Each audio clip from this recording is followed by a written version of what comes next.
Hello everyone, আসসালামু আলাইকুম। আজকে আমি কোনো রান্নার ভিডিও শেয়ার করছি না।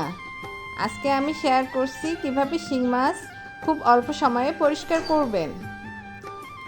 তো চলুন, আমি এখানে 1 কেজি পরিমাণ শিং মাছ নিয়েছি। তাতে আমি 2 চামচ লবণ দিয়ে দিলাম এবং লবণ দিয়ে সঙ্গে সঙ্গে ঢেকে দিবেন। কিছুক্ষণের মধ্যেই শিং মাছগুলো নিস্তেজ হয়ে যাবে।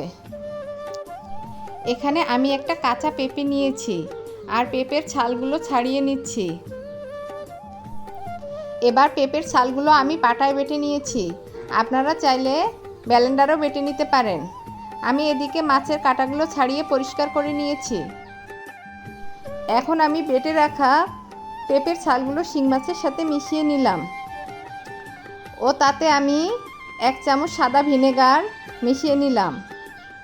আপনারা চাইলে এটা স্কিপ করতে পারেন, শুধু পেঁপের ছাল দিয়েও পরিষ্কার করে নিতে পারেন। এখন আমি এগুলো মেখে 10 মিনিটের জন্য রেখে দিব। 10 মিনিট পর ফিরে এলাম।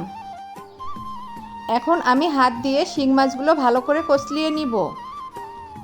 কিছুক্ষণ কষলানোর পর দেখেন এরকম কালো পানি বের হবে। আপনারা চাইলে মাজনি দিয়েও আলতোভাবে পরিষ্কার করে নিতে পারেন। আমার শিং মাছগুলো পরিষ্কার হয়ে গেছে।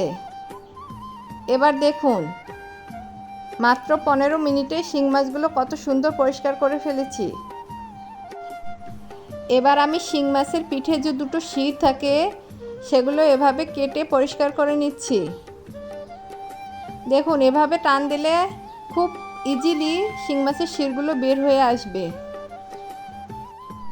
তো ভিউয়ার্স, এই টিপসটি শেয়ার করলে আপনারা খুব অল্প সময়ে শিং মাছগুলো পরিষ্কার করে নিতে পারবেন।